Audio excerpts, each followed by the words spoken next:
Hello everyone, welcome to the channel. UPPCS prelim test series कर रहे हैं। दृष्टि आईएएस की तरफ से ये टेस्ट सीरीज दूसरी है और ये लेटेस्ट वाली टेस्ट सीरीज है। जो लोग आरओ बीपीएससी या फिर यूपीपीसीएस या किसी भी स्टेट पीसीएस की तैयारी कर रहे हैं तो उनके लिए ये वीडियो रामबाण साबित होंगे। वीडियो को शुरू से लेकर के अंत तक जरूर देखें। तो बढ़ते हैं अपने आज के टेस्ट सीरीज की तरफ। पहला क्वेश्चन है, यमुना एक्सप्रेसवे औद्योगिक विकास प्राधिकरण यानी ईडा उत्तर प्रदेश के किस शहर में मेडिकल डिवाइस पार्क विकसित करने का कार्य कर रहा है? तो ये आपका मेडिकल डिवाइस पार्क बनाया जाएगा ग्रेटर नोएडा में। और ये आपका कैंसर उपचार के लिए हॉस्पिटल बनाया जा रहा है जो पार्क बनेगा, और ये गामा विकिरण की सुविधाओं से लैस रहेगा। तो यहाँ पर सी पार्ट राइट हो जाएगा।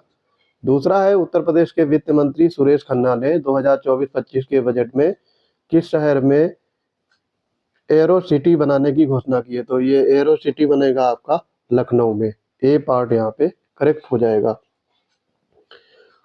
आगे इसमें देखेंगे, हाल ही में उत्तर प्रदेश के मुख्यमंत्री ने सूचित किया है कि उत्तर प्रदेश भारत का ऐसा पहला राज्य बनने वाला है जिसके पास डैश विमानपत्तन होंगे।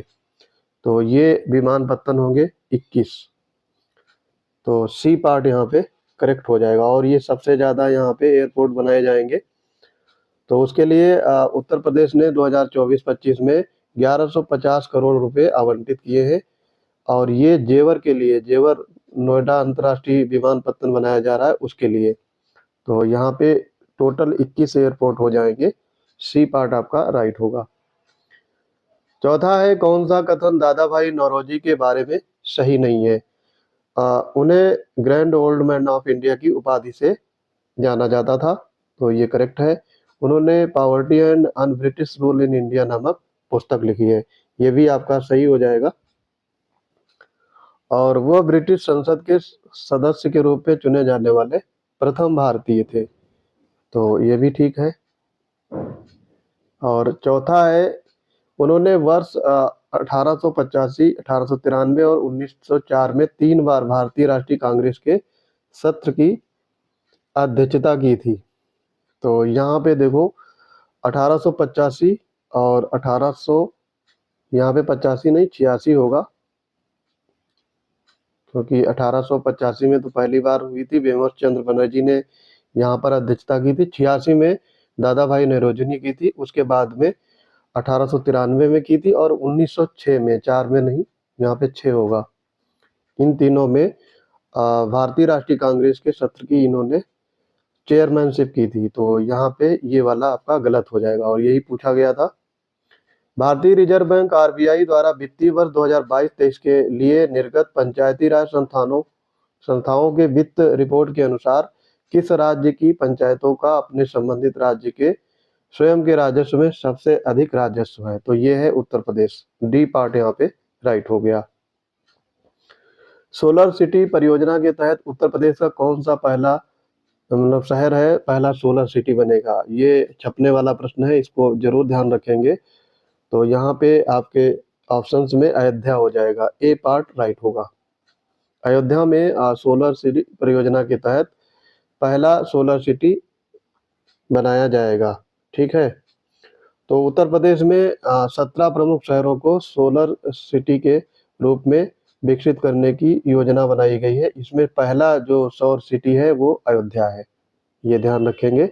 टोटल 16 इसमें 17 प्रमुख शहर बनाए जाएंगे, अयोध्या के बाद 16। तो ये चीज ध्यान रखेंगे।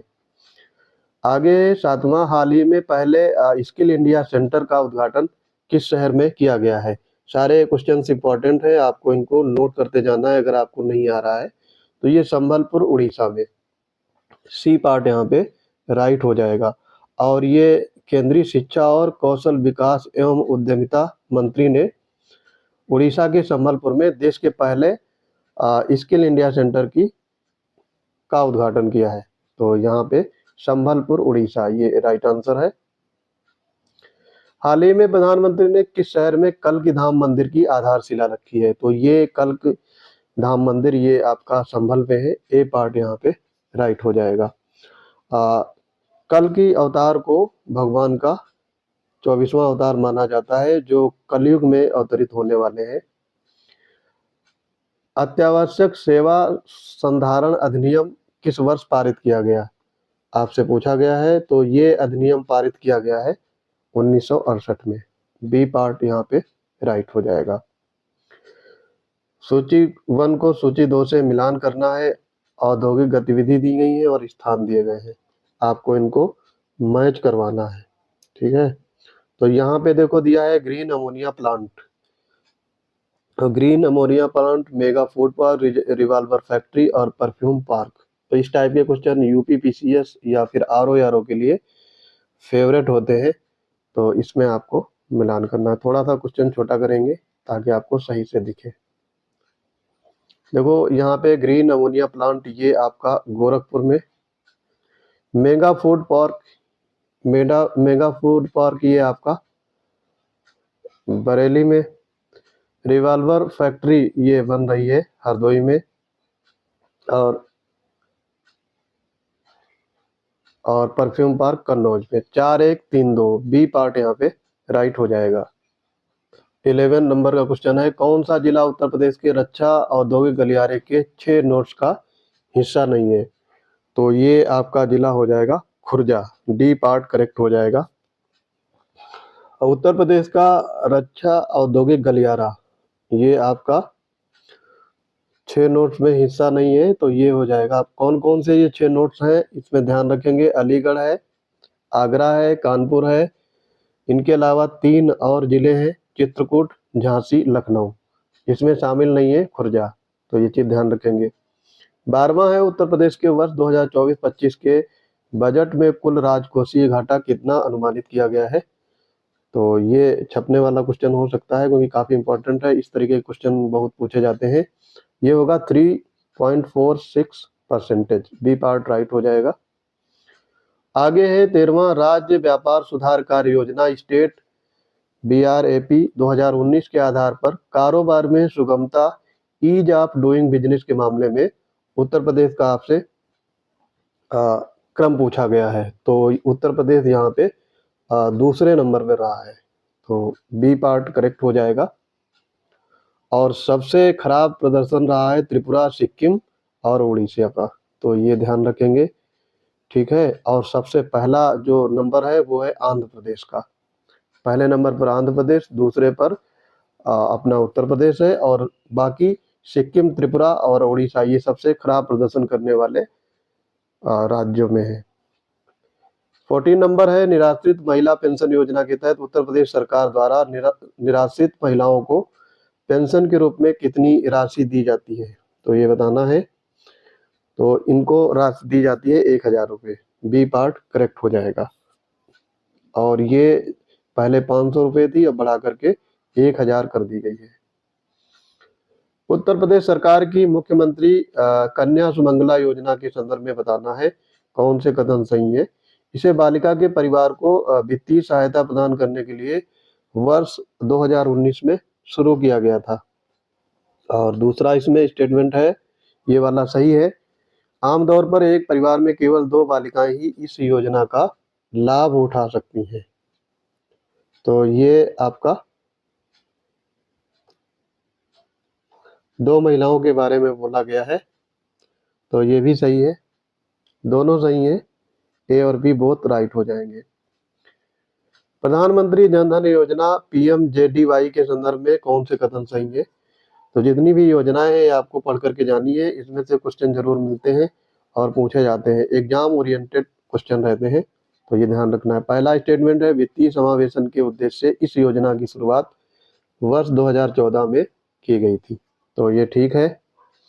और इस योजना के तहत खाता धारकों में उत्तर प्रदेश दूसरे स्थान पर है, तो ये वाला आपका गलत हो जाएगा, ये पहले नंबर पे है, ठीक है। तो पहला इसमें सही है, सी पार्ट राइट हो जाएगा। 17 नंबर है, वित्त मंत्री सुरेश खन्ना ने राज्य विधानसभा में वित्तीय वर्ष 2024-25 के लिए किस राशि का रिकॉर्ड बजट पेश किया है। तो हर बार एक रिकॉर्ड रहता है, तो ये कोई नई बात नहीं है। तो यहाँ पे 7.46 लाख करोड़ रुपए, ए पार्ट यहाँ पे राइट हो जाएगा। आगे इसमें बढ़ेंगे। 18 नंबर, उत्तर प्रदेश में व्हीट स्टॉक्स व्हीट स्टॉल्स ये हस्तशिल्प हैं उत्पाद उत्तर प्रदेश के किस जिलों में इनकी विशेषता है? तो बेसिकली एक जिला एक उत्पाद के अंतर्गत ये पूछा जा रहा है। तो व्हीट स्टॉल ये है आपके बहराइच के, ए पार्ट करेक्ट होगा। 19वां है कौन सा जिला प्रसिद्ध सही सुमेलित है?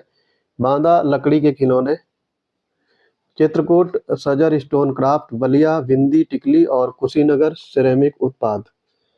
तो यहाँ पर जो बांदा है ये आपका सजर स्टोन क्राफ्ट का होता है, ये क्रॉस मैच है, ये होना चाहिए। चित्रकूट आपका लकड़ी के खिलौने, बलिया जो है ये आपका बिंदी बिंदी टिकली के लिए है, तो यही सही है। और कुशीनगर में आपका केले के रेशे के उत्पाद बनाए जाते हैं, तो ये सिरेमिक उत्पाद नहीं, ये खुर्जा में है सिरेमिक वाला, तो ये चीज ध्यान रखेंगे, खुर्जा या फिर बुलंदशहर। तो सी पार्ट यहाँ पे करेक्ट हो गया। 20वां है उत्तर प्रदेश लोकायुक्त और उप लोकायुक्त संशोधन विधेयक 2024 को हाल ही में उत्तर प्रदेश विधानसभा द्वारा पारित किया गया। इस विधेयक में निम्नलिखित में से कौन सा संशोधन किया गया है? तो पहला स्टेटमेंट है लोकायुक्त और उप लोकायुक्त का कार्यकाल 8 वर्ष से घटा करके 5 वर्ष कर दिए गए हैं, तो ये सही है। और पदों की अधिकतम आयु घटाकर 62 वर्ष कर दी गई है, तो ये 62 वर्ष नहीं है, 70 साल है, तो ये वाला आपका गलत हो जाएगा, पहला सही है इसमें, तो सी पार्ट राइट हो जाएगा। वर्ष 1833 के चार्टर अधिनियम के संदर्भ में बताता है कौन से कथन सही है? इसने भारत के साथ व्यापार पर कंपनी के एकाधिकार को समाप्त कर दिया, तो यहाँ पर पहला वाला स्टेटमेंट गलत होगा, एकाधिकार पूरी तरह से समाप्त नहीं किया था, ये किया था आपका 1813 में, ना कि 33 में। ठीक, तो कंपनी का एकाधिकार 1813 में किया गया था चार्टर अधिनियम, और यहाँ पे आपसे 1833 के बारे में पूछा गया है। इसने प्रेसिडेंसियों को विधि निर्माण की शक्ति से वंचित कर दिया तथा विधायी शक्ति को गवर्नर जनरल और उसकी परिषद को सौंप दिया गया, तो दूसरा वाला स्टेटमेंट आपका ठीक है, तो बी राइट हो जाएगा। वर्ष 1922 में असहयोग आंदोलन के अचानक समाप्त होने का कारण आपसे पूछा गया है, तो ये था चौरी चौरा की घटना हो गई थी, तो उसके चक्कर में ये आंदोलन समाप्त करना पड़ा। आयोग यहाँ पे 4 फरवरी 1922 ये डेट मानता है, चौरी चौरा जो घटना हुई थी, और ठीक है, तो यहाँ पे कहीं कहीं 5 फरवरी भी दिया जाता है, तो आपको 4 फरवरी मानना है। वर्ष 1849 में परमहंस मंडली का गठन आपसे पूछा गया है, किस समाज सुधारक ने किया था? तो ये दादोबा पांडुरंग ने किया था, तो यहाँ पे डी पार्ट करेक्ट हो जाएगा। और ये आपका इनकी जो थीम थी या इनका जो उद्देश्य था, ये सामाजिक मुद्दों में प्रत्यक्ष तौर पर विरोध करते थे और विधवा पुनर्विवाह को बढ़ावा देते थे। 24 नंबर है कौन सा संगठन वर्ष 1930 में चटगांव सत्याग्रह पर छापे के लिए जिम्मेदार था? तो ये जिम्मेदार था आपका Indian Republican Army, B part correct हो जाएगा, इंडियन रिपब्लिकन आर्मी। और इस छापे जो चटगांव सत्याग्रह छापा था, इसका नेतृत्व कर रहे थे सूर्यसेन। 25 नंबर है किस गवर्नर जनरल को भारतीय प्रेस का मुक्तिदाता कहा जाता है? तो ये काफी इजी है, आपने पढ़ा होगा कहीं भी, क्योंकि क्वेश्चन बहुत बार पूछा गया है, Charles Metcalfe, D part correct हो जाएगा।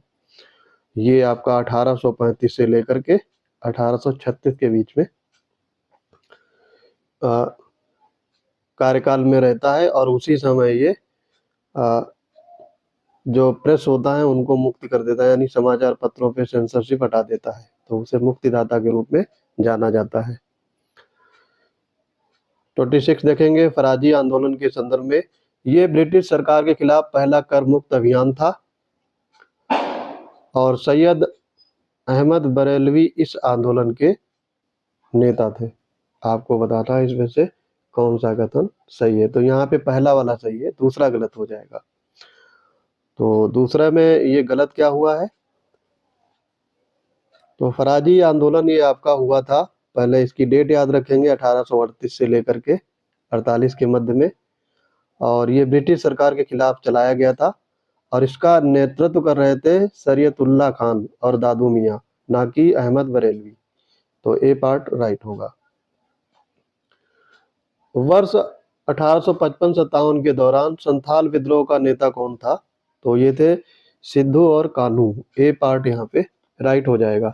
ये डेट आपको याद रखनी है। संथाल विद्रोह, जितने भी सारे विद्रोह हैं क्रोनोलॉजिकल ऑर्डर में लगाने को पूछे जाते हैं, तो सारे जितने भी विद्रोह हुए हैं उनको आपको याद रखना है।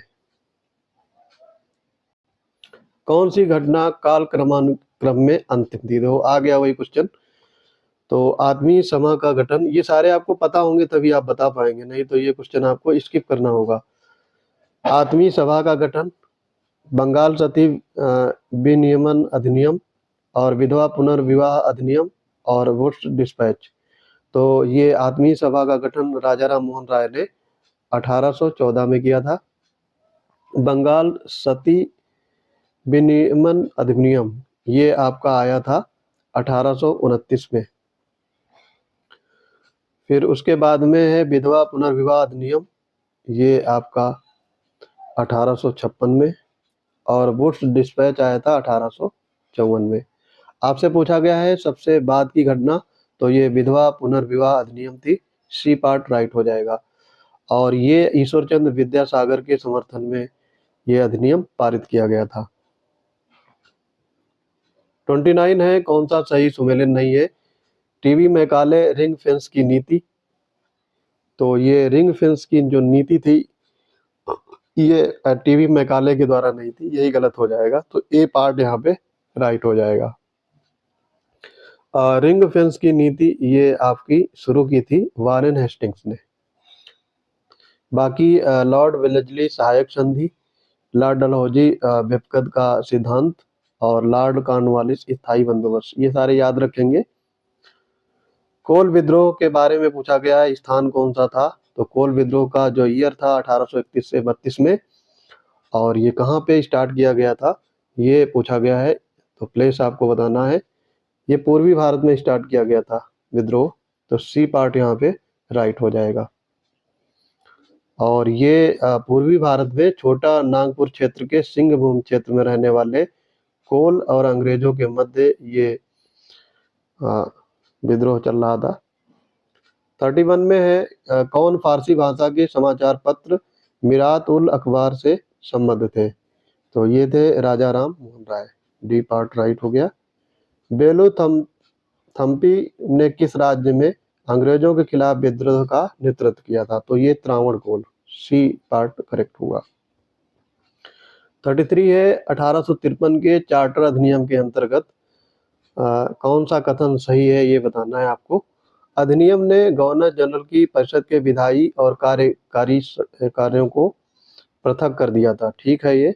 और पहली बार था जब भारतीय यानी केंद्रीय विधान परिषद में स्थानीय प्रतिनिधित्व था, तो ये भी सही है। दोनों यहाँ पे राइट हो जाएंगे। सी पार्ट करेक्ट हो जाएगा।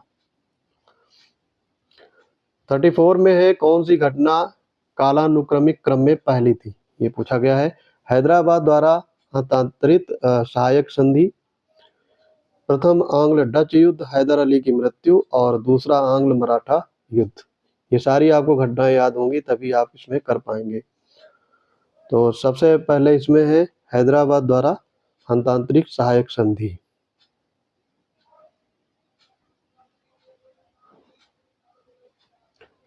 तो ये संधि आपकी हुई थी 1798 में। प्रथम आंग्ल डच युद्ध ये हुआ था 1652 से 54 के बीच में। हैदर अली की मृत्यु होती है, हैदर अली मारा जाता है 1782 में। द्वितीय आंग्ल मैसूर युद्ध में, और दूसरा आंग्ल मराठा युद्ध होता है आपका, ये इसका ईयर रहता है 1803 से 5 के बीच में, 1803 से 5 के, तो सबसे पहले पूछा गया था, तो यहाँ पे प्रथम आंग्ल डच युद्ध होगा, बी पार्ट राइट हो जाएगा। किस व्यक्ति ने द इंडियन एसोसिएशन की स्थापना की थी? तो द इंडियन एसोसिएशन की स्थापना की गई थी सुरेंद्र नाथ बनर्जी के द्वारा, डी पार्ट करेक्ट हो जाएगा। 36 नंबर में है, किस व्यक्तित्व ने 1857 के विद्रोह के लिए कहा कि विद्रोह विशुद्ध रूप से एक सैन्य विद्रोह था, न कि ब्रिटिश शासन को उखाड़ फेंकने का षड्यंत्र? तो ये सर जॉन लॉरेंस थे, डी पार्ट करेक्ट हो जाएगा। सर जॉन लॉरेंस ने ऐसा कहा था। वीर सावरकर ने कहा था प्रथम भारतीय स्वतंत्रता संग्राम, जो आपका 1857 का विद्रोह था, तो उसमें इन लोगों ने कहा था, तो ये सब याद रखेंगे। आरसी मजूमदार ने कहा था कि ये आपका एक अलग अलग घटनाओं की श्रृंखला है, और एस एन सेन ने कहा था 1857 का विद्रोह भारतीय स्वतंत्रता संघर्ष का हिस्सा था। तो ये सारे वक्तव्य आप याद रखेंगे। सूची 1 को सूची 2 से मिलान करना है। यहाँ पे दो दिया गया है, कुंवर सिंह, बेगम हजरत महल, नाना साहेब और बख्त खान, इन्होंने कहाँ कहाँ से नेतृत्व किया था 1857 की क्रांति को, तो ये चीज आपको बतानी है। तो कुंवर सिंह ये आपके थे बिहार से, तीसरा हो जाएगा। बेगम हजरत महल ये आपकी लखनऊ से, नाना साहिब कानपुर से, और बख्त खान दिल्ली से। तो यहाँ पे 3 4 2 1, 3 4 2 1, सी पार्ट आपका राइट हो जाएगा। 38 नंबर में है, कौन सा 1857 के विद्रोह का तात्कालिक कारण था? किस वजह से ये हुआ था, ये आपको बताना है। कारण कौन सा था? बेपगत का सिद्धांत जिसके कारण रियासतों को ब्रिटिश साम्राज्य में मिला गया, ये नहीं है। वर्ष 1833 में एक नई बागान प्रणाली के परिणाम स्वरूप भारतीय किसानों की दुर्दशा हुई, गलत है ये भी नहीं है। आपको पता होगा काफी ये चीज फेमस थी। प्राच्य शिक्षा के, ये भी नहीं। नई शुरू की गई एनफील्ड राइफल्स में ग्रीस कारतूस का उपयोग, ये आपका सटीक उत्तर है, डी पार्ट यहाँ पे राइट हो जाएगा। मंगल पांडे ने ये विद्रोह शुरू किया था, इन्होंने इनकार कर दिया था चर्बी वाले कारतूसों का इस्तेमाल करना, और जिसमें एक अंग्रेज अधिकारी ने इन पर हमला कर उसको मार भी डाला था, मंगल पांडे जी ने। तो ये 34वीं बंगाल नेटिव इन्फेंट्री से संबंधित है, ये कई बार पूछा गया है। 39 है, कौन सा राज्य विलय वर्ष का सही सुमेलित है? तो सतारा का सुमेलन 1856, फिर है संबलपुर 1850, उदयपुर 1852 और झांसी 1854। तो ये सारे विपगत दिए गए हैं, कब कब हुए थे विलय। तो यहाँ पे सही सुमेलित पूछा गया है, तो बी पार्ट राइट हो जाएगा, संबलपुर। ठीक है, बाकी सतारा जो सबसे पहले हुआ था ये 1848 में, उदयपुर आपका दिया गया है ये 1852 में, और झांसी है ये आपका 1800। यहाँ पे बेसिकली ये सही नहीं है, पूछना चाहिए था, क्योंकि ये तो सारे सुमेलित हैं, पहला वाला नहीं है। ठीक, तो क्वेश्चन में कुछ मिस्टेक हुई है, तो आपको उसी हिसाब से समझना, मैंने सारे बता दिए। भारत सरकार अधिनियम 1858 के संदर्भ में कौन से कथन सही है? भारत पर अधिकार सेक्रेटरी ऑफ इंडिया द्वारा एक परिषद द्वारा सहायता प्राप्त किया जाता था, और भारत पर शासन करने की शक्ति ईस्ट इंडिया कंपनी से ब्रिटिश क्राउन को हस्तांतरित की गई थी। तो यहाँ पे ये दोनों स्टेटमेंट आपके राइट हो जाएंगे, तो बोथ 1 और 2 करेक्ट होगा, सी पार्ट करेक्ट हो गया। सूची 1 को सूची 2 से मिलान करना है। लाइसेंसिंग अधिनियम ये आपका आया था 1857 में। प्रेस और पुस्तक रजिस्ट्रीकरण अधिनियम 1867 में। वर्नाकुलर प्रेस एक्ट 1878, और भारतीय विश्वविद्यालय अधिनियम ये 1904 में। तो यहाँ पे आपका हो जाएगा 3 4 2 1, 3 4 2 1, बी पार्ट आपका राइट हो जाएगा। प्रथम अकाल आयोग ये आपका 1878 से 1880 की अध्यक्षता इसमें किसने की थी?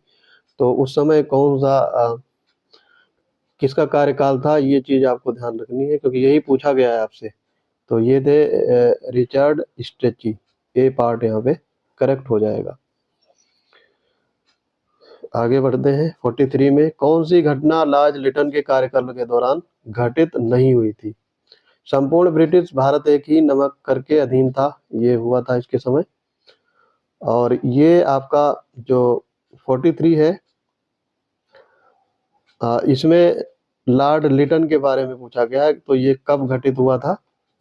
क्योंकि जो लॉर्ड लिटन का कार्यकाल है उसके हिसाब से आपको ये चीजें गेस करनी है या फिर आंसर मार्क करना है। ठीक है। सांविधिक सिविल सेवा केवल भारतीयों के लिए स्थापित की गई थी, ये भी ठीक है। न्यायपालिका में भेदभाव को समाप्त करने के लिए एल्बर्ट बिल प्रस्तुत किया गया था, तो ये आपका बिल आया था लॉर्ड रिपन के समय में 1880 की और 84 के मध्य में, तो यही सही है।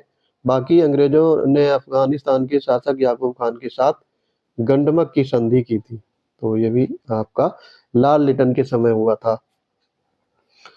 तो इसमें सी पार्ट आपका गलत हो जाएगा। न्यायपालिका में भेदभाव को समाप्त करने के लिए एल्बर्ट जो बिल आया था ये आपका लॉर्ड लिटन के कार्यकाल में नहीं आया था, ये लॉर्ड रिपन के कार्यकाल में आया था। आगे इसमें है, लॉर्ड रिपन के संदर्भ में पूछा गया कौन से कथन सही है? उसके कार्यकाल के दौरान भारत में शैक्षिक प्रणाली के कामकाज की समीक्षा के लिए हंटर आयोग की स्थापना की गई थी। ठीक है ये। और दूसरा इसमें है, इसमें थोड़ा सा ये दूसरा पॉइंट मिस्टेक लग रहा है, यहाँ से लेंगे। He was also responsible for returning control of Mysore to east Hindu ruler, तो ये भी ठीक है। दोनों यहाँ पे करेक्ट हो जाएंगे, तो सी पार्ट आपका राइट होगा। वर्ष 1902 में नियुक्त फ्रेजर आयोग किससे संबंधित था? फ्रेजर आयोग पूछा गया है, तो ये आपका पुलिस सुधार से संबंधित था। लॉर्ड कर्जन के समय हुआ था, 1899 से लेकर के 1905 तक का लॉर्ड कर्जन का ये कार्यकाल रहता है, तो ए पार्ट यहाँ पे राइट हो जाएगा। कलकत्ता निगम अधिनियम ये 1999 के संदर्भ में 1899 के संदर्भ में पूछा गया है, कौन से कथन सही है? इस अधिनियम ने नामांकित अधिकारियों की संख्या में वृद्धि की एवं निर्वाचित विधायिका की संख्या कम कर दी गई, तो ये ठीक है। और इसे स्थानीय स्वशासन को मजबूत करने के लिए प्रस्तुत किया, ये भी ठीक है। तो यहाँ पे दोनों राइट हो जाएंगे। तो ये आपका दूसरा वाला जो स्टेटमेंट है ये गलत है, ये उसके मजबूत करने के लिए नहीं बल्कि उसके अगेंस्ट में हुआ था, तो ए पार्ट यहाँ पे करेक्ट होगा। 47 है, स्वामी दयानंद सरस्वती के संदर्भ में कौन से कथन सही नहीं है? उन्होंने वर्ष 1875 में बॉम्बे में आर्य समाज की स्थापना की थी। ठीक है, तो ये सही है। लाला लाजपत राय ने वैदिक मूल्यों की अवहेलना की और स्वामी दयानंद के सिद्धांतों का विरोध किया था, तो ये आपका गलत दिया है। उन्होंने सहयोग किया था और आ, उनके आर्य समाज के देशभक्त थे। ठीक है, समर्थक थे, ये प्रबल समर्थक, तो बी पार्ट यहाँ पे राइट होगा, यही आपका गलत है। बाकी और दो देख लेंगे। उन्होंने उन हिंदुओं को वापस लाने के लिए शुद्धि आंदोलन को लोकप्रिय बनाया जो दूसरे धर्म में धर्मांतरित हो गए थे, ये ठीक है। और उन्होंने सत्यार्थ प्रकाश नामक पुस्तक लिखी जिसमें उनके विचार सम्मिलित थे, ठीक है ये। फ्रांसिस्को डी अल्मेडा के संदर्भ में बताया पूछा गया है, वह पुर्तगाल के राजा द्वारा 10 वर्ष की अवधि के लिए पुर्तगाली गवर्नर बना, ठीक है, तो ये आपका गलत हो जाएगा। तो ये 10 साल के नहीं है, 3 साल के लिए यानी बनाया गया था, ना कि 10 साल के लिए। और वह कार्टेज प्रणाली का अग्रणी था, कार्टेज सिस्टम का ये अग्रणी था, तो बी पार्ट यहाँ पे राइट हो जाए, केवल दो। 49 है, Alfonso de Albuquerque, Alfonso de Albuquerque ने संदर्भ में बताया गया है, उनके द्वारा गोवा का अधिग्रहण सिकंदर महान के बाद से किसी यूरोपीय शक्ति द्वारा भारतीय क्षेत्र पर अधिग्रहण किए जाने का पहला उदाहरण था। और दूसरा स्टेटमेंट है आपका, ये ठीक है, सती प्रथा को समाप्त कर दिया, भी ठीक है, दोनों सही है इसमें, सी पार्ट आपका राइट हो जाएगा। आगे बढ़ेंगे 50 नंबर में, 50 क्वेश्चन देख रहे हैं। ईस्ट इंडिया कंपनी के संदर्भ में आपसे पूछा गया कौन सा स्टेटमेंट सही है। गोलकुंडा के सुल्तान द्वारा ईस्ट इंडिया कंपनी को जारी किया गया फरमान सुनहरा फरमान के रूप में जाना जाता है, ठीक है। और फर्रुख शेख द्वारा ईस्ट इंडिया कंपनी को जारी फरमान को कंपनी का मैग्ना कार्टा कहा जाता है। तो ये भी सही है, दोनों सही है, सी पार्ट आपका राइट हो जाएगा।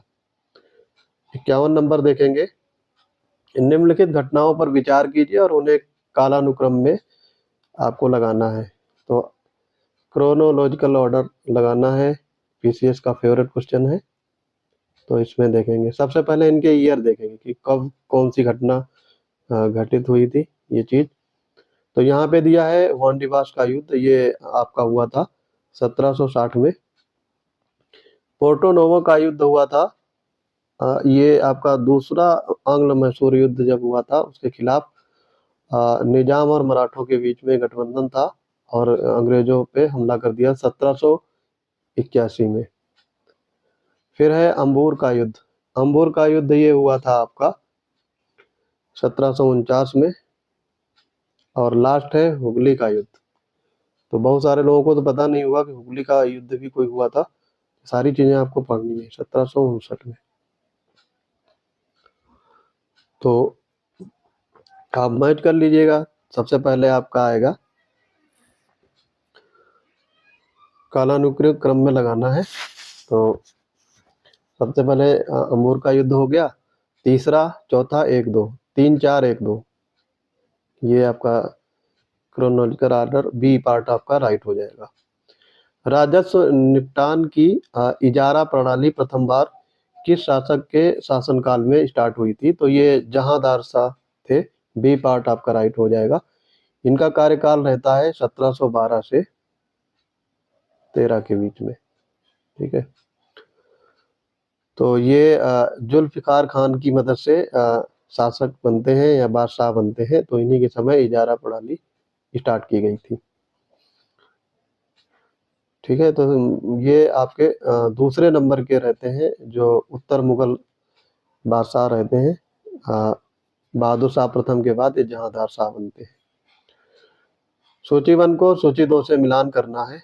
एक तरफ ये आपके एरिया दिया गया है, क्षेत्र दिए गए हैं, या आप एक तरीके से कह सकते हो कि राज्य दिए गए हैं, और दूसरी तरफ उनके फाउंडर हैं। तो यहाँ पे आपका अवध दिया गया है, तो अवध की स्थापना की थी बुरहानुल मुल्क ने। हैदराबाद ये आपका निजामुल मुल्क, और बंगाल की मुर्शीद कुली खान, और केरल की मार्तंड वर्मा। तो यहाँ पे आपका हो जाएगा 1 3 2 4, सी पार्ट राइट हो जाएगा। करनाल का प्रसिद्ध युद्ध आपसे पूछा गया है किसके बीच में लड़ा गया था? तो करनाल का युद्ध हुआ था नादिर शाह और मोहम्मद शाह के बीच में, ए पार्ट राइट होगा। और ये युद्ध हुआ था आपका 1739 में, और इसमें नादिर शाह विजयी रहता है, ठीक है। तो ये उत्तराधिकार के लिए युद्ध लड़े गए थे। तो ये सारे इंपॉर्टेंट हैं, आप याद रखेंगे। यात्रियों के शासनकाल के विचार कीजिए और उन्हें क्रोनोलॉजिकल ऑर्डर में आपको व्यवस्थित करना है। तो William Hawkins, John Surman, Sir Thomas Roe और विलियम नॉरिस, तो इनके ईयर आपको पता होने चाहिए। ये विलियम हॉकिंस ये आप आया था 1609 में जहांगीर के दरबार में। 1615 में आया था सर थॉमस रो, उसके बाद में आता है ये। फिर है जॉन सुरमन, ये 1715 में, और नॉरिस ये आता है 1701 में। तो यहाँ पे आपका सही मैच क्या होगा? 1 3 4 2, सी पार्ट आपका राइट हो जाएगा। मराठा प्रशासन के अधीन कौन सी सबसे निचली इकाई है? तो सबसे इसमें छोटा पूछा गया है कौन सा है मराठा प्रशासन में? तो सबसे छोटा होता था मौजा, ए पार्ट राइट हो जाएगा। मौजा सबसे छोटी इकाई थी। उसके बाद में प्रांत, तरफ, परगना, ये सब आते हैं।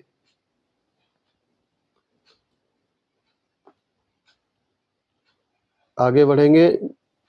जामदार शब्द को किस नाम से जाना जाता था? तो ये कोषाध्यक्ष हुआ करते थे जामदार।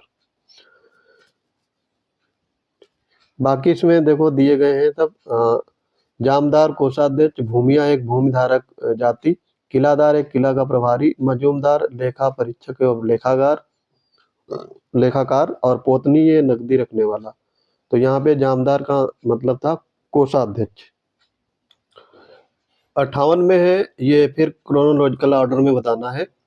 सूरत में ईस्ट इंडिया कंपनी का एक स्थायी कारखाना स्थापित होता है। तो आपको बताना है, ये सारे ईयर पता होंगे तभी कर पाएंगे। कंपनी ने पूर्वी भारत में बालासोर में अपना पहला कारखाना स्थापित किया। कंपनी ने दक्षिण में मसूलीपट्टनम में अपना पहला कारखाना स्थापित किया। ब्रिटिश राजा चार्ल्स द्वितीय को दहेज के रूप में बॉम्बे दिया गया। तो बताना है इसमें कौन कौन से कब हुई थी घटनाएं। तो यहाँ पे देखो, पहले चार्ल्स द्वितीय ने दहेज में बॉम्बे दिया था, ये आपका 1662 में। मसूलीपट्टनम में कारखाना ये 1616 में। बालासोर में पहला कारखाना ये आपका बालासोर उड़ीसा में, तो ये 1633 में। और सूरत में ईस्ट इंडिया कंपनी का जो कारखाना होता है वो 1613 में। तो यहाँ पर 1 3 2 4 ये हो जाएगा, ए पार्ट करेक्ट होगा। कथन और कारण दिए गए हैं। British east India company Bharat में सफल रही, जबकि फ्रांसीसी अपनी कंपनी भी असफल रही है। और दूसरा है इसमें जो कारण है, ब्रिटिश इंडिया कंपनी एक निजी उद्यम थी और इसकी नौसेना फ्रांसीसी सेना से अधिक मजबूत थी। तो ये आपका 59 है।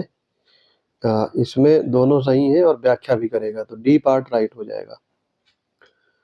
किस मुगल शासक के शासन के दौरान प्लासी का युद्ध हुआ था? तो काफी इजी है। किस उस समय राजा या शासक कौन था, ये आपको ध्यान देना है। तो ये था आलमगीर द्वितीय, सी पार्ट आपका राइट हो जाएगा। 1757 में ये युद्ध हुआ था प्लासी का, और इसमें सिराजुद्दौला की सेना हार जाती है और बाकी ईस्ट इंडिया कंपनी की तरफ से रॉबर्ट क्लाइव जीत जाता है और कब्जा कर लेता है पूरा। इस 61 में है, फ्रांसीसी प्रशासक डुप्लेसी को नवाब की उपाधि दी थी। तो ये मुजफ्फर जंग ने, ए पार्ट राइट हो जाएगा। मुजफ्फर जंग ने फ्रांसिस डुप्लेसी को नवाब कहा था, और ये उस समय मुगल सम्राट में दक्कन का सूबेदार था मुजफ्फर जंग। 62 है, कौन सी लड़ाई ब्रिटिश ईस्ट इंडिया कंपनी द्वारा भारत में अपने यूरोपीय प्रतिद्वंदियों के खिलाफ लड़ा गया अंतिम युद्ध था? तो ये बताना है। सबसे आखिरी युद्ध हुआ था वानडिवास का युद्ध, सी पार्ट राइट हो जाएगा। ठीक है, ये अंतिम था। इसके बाद में अंग्रेजों की सत्ता स्थापित हो जाती है पूरी तरह से। मराठा प्रशासन के संदर्भ में बताना है कौन से कथन सही है। अष्टप्रधान को उनकी सेवाओं के बदले में जागीर दी जाती थी और अष्टप्रधान के सभी अधिकारियों से अपेक्षा की जाती थी कि वे राज्य द्वारा आवश्यक पड़ने पर सैन्य अभियानों में भाग लें। तो इसमें बताना है। तो ये दोनों आपके गलत दिए गए हैं। ठीक है, तो ये राज्य के खजानों से भुगतान किया जाता था और इनको जागीरें नहीं दी जाती थी। और दूसरा है, ये शिवाजी के शासनकाल के दौरान में अधिकांश पद ना तो स्थायी थे और ना ही वंशानुगत। ये मुगल साम्राज्य के मनसब के द्वारा निर्धारित हुआ करते थे। तो दोनों गलत है, इसलिए डी पार्ट राइट हो जाएगा। 64 में है, कौन सा राजदूत औरंगजेब द्वारा दक्कन में शिवाजी के प्रभाव को दबाने और कुचलने के लिए नहीं भेजा गया था, ये बताना है। तो इसमें शाइस्ता खान, मिर्जा राजा जयसिंह ये दोनों गए थे, अफजल खान नहीं गया था। तो बी पार्ट राइट हो जाएगा। 65 में है, किसने क्रिप्स मिशन के प्रस्तावों को एक पोस्ट डेटेड चेक कहा था? तो ये कई बार पूछा गया है, ये Mahatma Gandhi, C part right हो जाएगा। स्वदेशी आंदोलन के दौरान किसने स्वदेश गीतांजल लिखा था? तो ये स्वदेश गीतांजल की रचना की थी सुब्रमण्यम स्वदेश गीतांजल लिखा था Subramania Bharati. B part right होगा। भारतीय इतिहास के संदर्भ में 1909 के भारतीय परिषद अधिनियम के संदर्भ में बताना है कौन से कथन सही है। सच्चिदानंद सिन्हा को वायसराय कार्यकारी परिषद में पहले भारतीय के रूप में चुना गया था या नियुक्त किया गया था, और प्रस्ताव पारित करने और प्रश्न पूछने के लिए विधायिका की शक्ति बढ़ाई गई और संपूर्ण बजट मतदान योग्य बनाया गया। तो यहाँ पे ये आपके सत्येंद्र सिन्हा थे, ठीक है, ना कि यहाँ पे सच्चिदानंद सिन्हा। तो ये गलत हो गया। और ये जो दूसरा स्टेटमेंट है, केंद्रीय और प्रांतीय दोनों स्तरों पर विधायी शक्तियों का विस्तार किया गया था, तो ये भी आपका गलत होगा। और इसमें प्रश्न और पूरक प्रश्न पूछने और व्यक्तिगत बजट मदों पर मतदान करने की अनुमति मिली थी, संपूर्ण बजट पर मतदान नहीं किया जा सकता था, तो ये गलत हो गया। दोनों यहाँ पे गलत होंगे, डी पार्ट करेक्ट हो जाएगा। 68 में है, भारतीय राष्ट्रीय कांग्रेस के किस सत्र के दौरान अखिल भारतीय युवा कांग्रेस अस्तित्व में आई? ये इंपॉर्टेंट है। अखिल भारतीय युवा कांग्रेस ये आपके कलकत्ता अधिवेशन 1928 में। बी पार्ट यहाँ पे करेक्ट हो जाएगा। तो ये उस समय अध्यक्षता कर रहे थे मोतीलाल नेहरू, और ये उस समय अखिल भारतीय युवा कांग्रेस का गठन किया गया था। 69 है, किसने गांधी के अहिंसक आंदोलन का विरोध करने के लिए भारत सेवक संघ का आयोजन किया था? तो भारत सेवक संघ ये आयोजित किया गया था पुलिनदास के द्वारा। सी पार्ट राइट होगा। और आपको पता होगा पुलिनदास ने 1894 में प्रवेश परीक्षा उत्तीर्ण करके अपना करियर शुरू किया था। 70 नंबर है, कौन सा संगठन बर्रा डकैती के लिए जिम्मेदार था? तो बर्रा डकैती हुई थी, ये इसमें अनुशीलन समिति जिम्मेदार था। ये 1908 की बात है, ये ध्यान रखेंगे, बर्रा डकैती। और ये इसका नेतृत्व कर रहे थे पुलिनदास। 71 है, किस अधिनियम द्वारा भारत में पहली बार महिलाओं को सीमित मताधिकार की व्यवस्था की गई? तो ये मॉन्टेगो चेमफोर्ड सुधार अधिनियम 1919 में। 72 है, बी.ओ. चिदम्बरम पिल्लई के बारे में पूछा गया है कौन से कथन सही है? उन्होंने मद्रास प्रांत में स्वदेशी स्टील नेविगेशन कंपनी की स्थापना की थी। और दूसरा है, उन्होंने अन्य वकीलों के साथ मिलकर स्वदेशी संगम का गठन किया था। तो आपको बताना है कौन से कथन सही है। दोनों ठीक हैं, सी पार्ट राइट हो जाएगा। ब्रिटिश शासन भारत में स्वशासन को बढ़ावा देने के लिए भारतीय छात्रों के लिए एक केंद्र के रूप में लंदन में इंडियन होम रूल सोसाइटी की स्थापना किसने की थी? तो ये थे Shyamji Krishna Varma. B part right होगा। 74 है, कौन सी घटना कालक्रम के अनुसार सबसे अंतिम थी?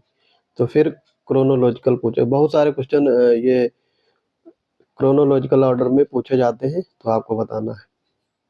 तो इसमें सारी गतिविधियां आपको पता होनी चाहिए, तभी आप कर पाएंगे।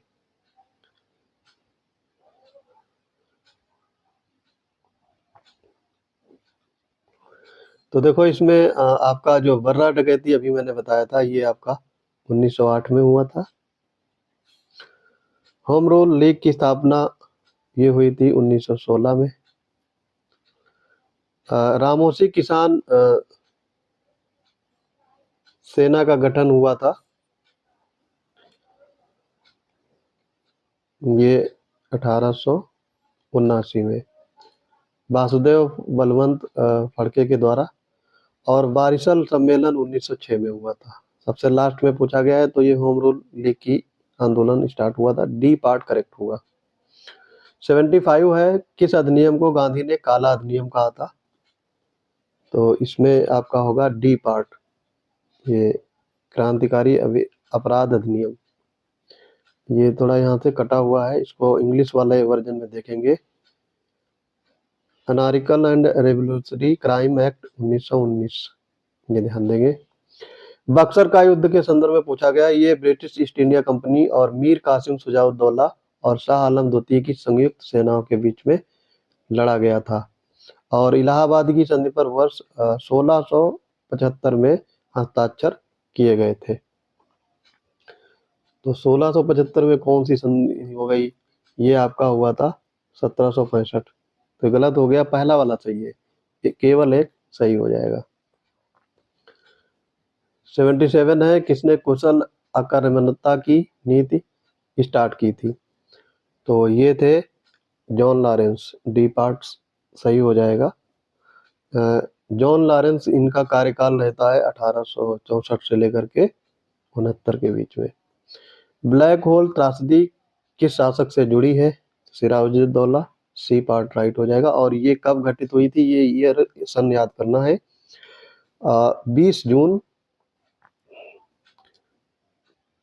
1756 में कोलकाता में घटित हुई थी, कोलकाता के फोर्ट विलियम में।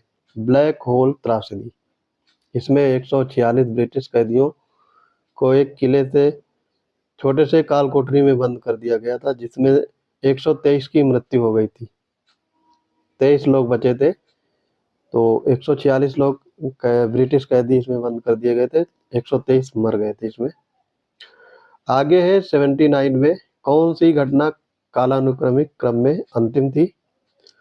तो कलकत्ता में सर्वोच्च न्यायालय की स्थापना 1773 में ये हुआ था। कॉर्नवालिस संहिता की शुरुआत ये 1793। प्लासी का युद्ध आपको पता होगा 1757। और सालबाई की संधि, तो सालबाई की संधि हुई थी 1782। तो यहाँ पे अंतिम पूछा गया है, तो ये कॉर्नवालिस संहिता की शुरुआत, बी पार्ट राइट हो जाएगा। 1781 में गोरखपुर, बस्ती और बहराइच में नागरिक विद्रोह का आपसे पूछा गया है, प्रमुख कारण कौन सा था? तो ये नागरिक विद्रोह हुआ था, मेजर अलेक्जेंडर हैने द्वारा अत्यधिक राजस्व मांग की गई थी और उत्पीड़न किया गया था, बी पार्ट राइट हो जाएगा। सन्यासी विद्रोह के संदर्भ में बताना है कौन से कथन इसमें सही है? विद्रोह वर्ष 1770 में एक विनाशकारी अकाल और कठोर ब्रिटिश आर्थिक नीतियों के कारण आरंभ किया गया था, तो यही सही है, ए पार्ट यहाँ पे राइट हो जाएगा। हाल ही में किस राज्य ने विश्व की पहली मेलेनिस्टर टाइगर सफारी का अनावरण किया है? तो ये टाइगर सफारी इंपॉर्टेंट है, याद रखेंगे, अभी लेटेस्ट न्यूज में था ये, उड़ीसा में, बी पार्ट राइट हो जाएगा। और उड़ीसा में भी कहाँ पे? शिमलीपाल टाइगर रिजर्व, ये ध्यान रखेंगे। किसके द्वारा भारत में जलवायु अनुकूल कृषि खाद्य प्रणालियों को आगे बढ़ाने के लिए एक निवेश मंच का प्रारंभ किया गया? तो ये कृषि और किसान कल्याण, सॉरी, ये सबके द्वारा, नीति आयोग, कृषि कल्याण विभाग और खाद्य एवं कृषि संगठन, तीनों के द्वारा, तो डी पार्ट यहाँ पे राइट हो जाएगा। कौन भारतीय सेना की प्रथम महिला सूबेदार बनी है? तो ये बनी है, ये पूछा गया है, तो प्रीति रजक, सी पार्ट करेक्ट हो जाएगा। 2022 में मिलिट्री पुलिस कोर में शामिल हुई थी और उसमें भारतीय सेना की पहली महिला सूबेदार बनी है। 85 है, वैश्विक भ्रष्टाचार बोध सूचकांक 2023 में भारत का स्थान आपसे पूछा गया है।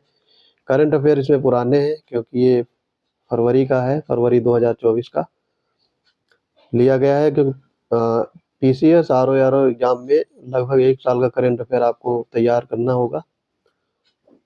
तो ये आपका भ्रष्टाचार बोध सूचकांक, इसमें भारत की नंबर था 85वां, सॉरी 93वां, 85वां क्वेश्चन है, 93वां इसमें, और 2022 में 85 नंबर पे था, 2023 में 93 नंबर पे फिसल गया। और ये 180 देशों में इसका आकलन किया गया है, ठीक है। तो ये चीज़ ध्यान रखेंगे। आगे है, हाल ही में किस राज्य ने खेलो इंडियन गेम्स के छठे संस्करण में समग्र चैंपियनशिप जीती है? तो खेलो इंडिया गेम्स में ये आपका महाराष्ट्र, ए पार्ट करेक्ट हो जाएगा। ये खेल हो चुके हैं, पुराना है करंट अफेयर, जनवरी फरवरी का। चर्चा में रहा अंक समुद्र पक्षी संरक्षण अभयारण्य, ये किस राज्य में है? तो ये आपका है कर्नाटक में, ए पार्ट करेक्ट हो गया। हाल ही में कौन सा यूरोपीय देश यूपीआई को स्वीकार करने वाला प्रथम देश बन गया है? तो ये बना है फ्रांस, बी पार्ट करेक्ट हो गया।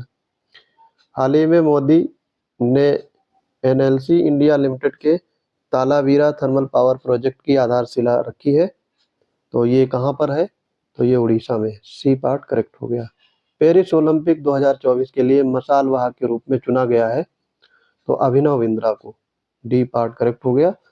भारत की पहली हाइपर वेलोसिटी विस्तार सुरंग परीक्षण सुविधा किसके द्वारा विकसित की गई है? तो ये विकसित की गई है आईआईटी कानपुर के द्वारा, सी पार्ट करेक्ट हो गया। हाल ही में कौन सा राज्य स्वतंत्रता के बाद समान नागरिक संहिता यूसीसी पारित करने वाला पहला राज्य बन गया है? तो ये आपका बना है उत्तराखंड, ए पार्ट राइट हो जाएगा। हाल ही में केंद्रीय युवा कार्यक्रम और खेल मंत्री अनुराग सिंह ठाकुर ने बिमस्टेक एक्विस्टिक्स चैंपियनशिप 2024 के पहले संस्करण का उद्घाटन किया। तो ये खेल एवं युवा मंत्री उस समय अनुराग सिंह ठाकुर थे, ये इलेक्शन के पहले की बात है। तो यहाँ पर पूछा है, तो ये होगा कहाँ पे स्टार्ट हुआ था पहला संस्करण? नई दिल्ली में।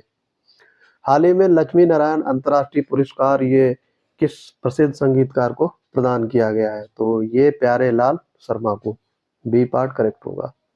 भारतीय रिजर्व बैंक के पेमेंट एग्रीगेटर के मंजूरी देने वाली पहली enterprise software as a service company कौन सी बनी है? तो ये जोहो, डी पार्ट करेक्ट हो जाएगा, जोहो बनी है।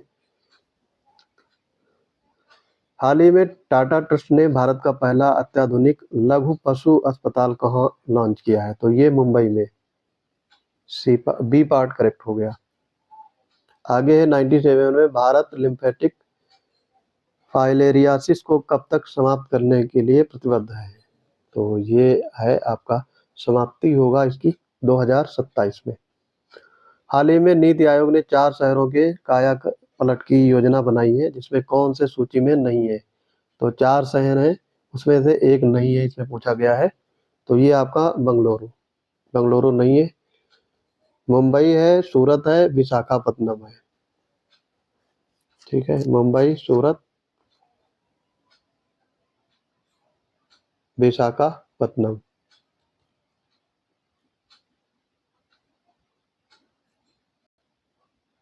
और चौथा है वाराणसी। मुंबई, सूरत, विशाखापत्तनम और वाराणसी, बंगलुरु शामिल नहीं है। हाल ही में 11 फरवरी को यूनानी दिवस मनाया गया। आपसे थीम पूछा गया है, यूनानी डे की थीम क्या थी? तो एक पृथ्वी एक स्वास्थ्य के लिए यूनानी चिकित्सा, डी पार्ट ये आपका थीम हो जाएगा।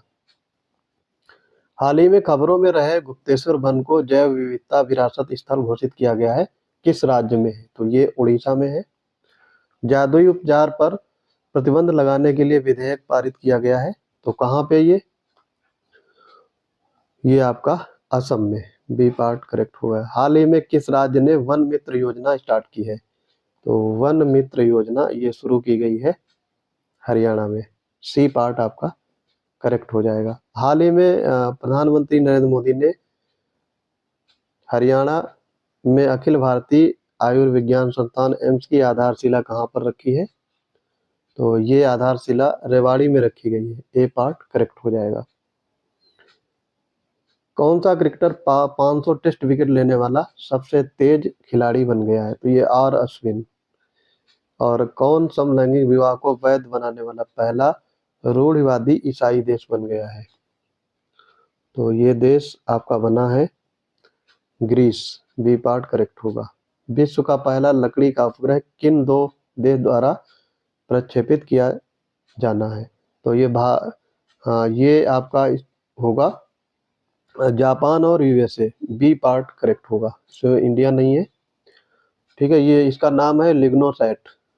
तो ये नासा और जाक्सा दोनों मिलकर के प्रक्षेपित करेंगे। वन्य जीवों की प्रवासी प्रजातियों के संरक्षण पर कन्वेंशन CMS 14 के लिए पार्टियों के सम्मेलन COP की 14वीं बैठक कहाँ पर आयोजित की गई? तो ये समरकंद, उज्बेकिस्तान में। हेनले पासपोर्ट इंडेक्स 2024 में भारत की आपसे रैंकिंग पूछी गई है। तो भारत की रैंकिंग इसमें रही है 85। हाल ही में कौन सा देश अंतर्राष्ट्रीय सौर गठबंधन का 119वां सदस्य बना है? तो 119वां नंबर का सदस्य है माल्टा। हंटर शिक्षा आयोग के द्वारा माध्यमिक शिक्षा के लिए अनुशंसित 2 विभाग कौन से थे? तो ये थे साहित्यिक और व्यवसायिक, ये पार्ट करेक्ट होगा। भारत के किस गवर्नर जनरल ने के अधीन रेलवे आयोग का गठन किया गया था? तो ये लॉर्ड कर्जन। रेलवे आयोग 1902 में आया था। तो ये इसमें लॉर्ड कर्जन का कार्यकाल था। बी पार्ट करेक्ट हो गया। फिर इसमें दो ये क्वेश्चन थोड़ा मिस्टेक है, देखेंगे। With reference to the Sadler university commission which of the following statement is correct? तो इसमें हिंदी वर्जन ही देखेंगे। इसे कलकत्ता विश्वविद्यालय आयोग के नाम से भी जाना जाता है और इसने केवल विश्वविद्यालय शिक्षा पर ध्यान केंद्रित किया था और प्राथमिक विद्यालय स्तर की शिक्षा को पूरी तरह से नजरअंदाज किया था। तो पहला सही है, दूसरा गलत हो जाएगा। तो दूसरा गलत क्यों हो रहा है, ये मेन चीज समझना है। तो इन्होंने विश्वविद्यालय के साथ साथ में प्राथमिक शिक्षा से लेकर के विश्वविद्यालय स्तर तक समान व्यापक समीक्षा की थी इसकी।